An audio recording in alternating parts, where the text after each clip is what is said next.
तेजस्वी यादव है यहीं पर कहा था सीमांचल डेवलपमेंट बोर्ड बनाएंगे, कहा था ना, यही कहा था।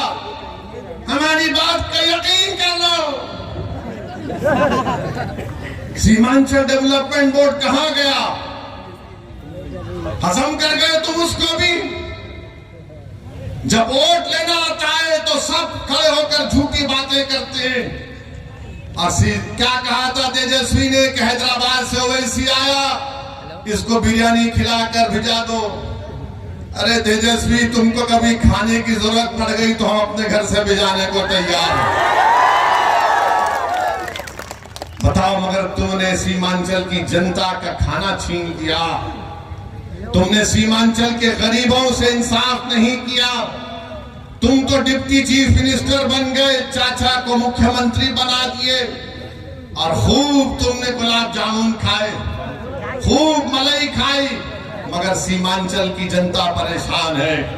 तो इसीलिए हम आपसे अपील कर रहे हैं कि आप आने वाले चुनाव में मुत्तहदा तौर पर मजलिस का साथ दीजिए।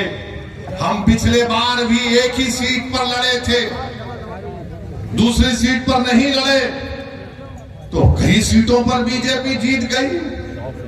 मगर अब की बार इंशाअल्लाह ताला किशनगंज भी लड़ेंगे और भी कई पार्लियामेंट की सीट पर इंशाअल्लाह ताला हम सोच और विचार कर रहे हैं, क्योंकि हम जान चुके हैं कि तुम बीजेपी को नहीं रोक सकते। मोदी को अगर कोई रोक सकता है तो इंसाफ पसंद लोग रोक सकते हैं। ये मिलावटी, ये मिले हुए लोग नहीं रोक पाएंगे।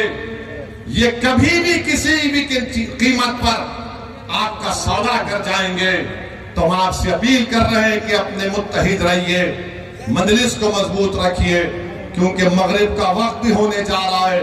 हम आपसे इजाजत चाहते हैं और फिर से आपसे कह रहे हैं कि यकीन जान लीजिए कि जब तक अल्लाह असदुद्दीन ओवैसी को जिंदा रखेगा, हम सीमांचल की इंसाफ की लड़ाई लड़ते रहेंगे।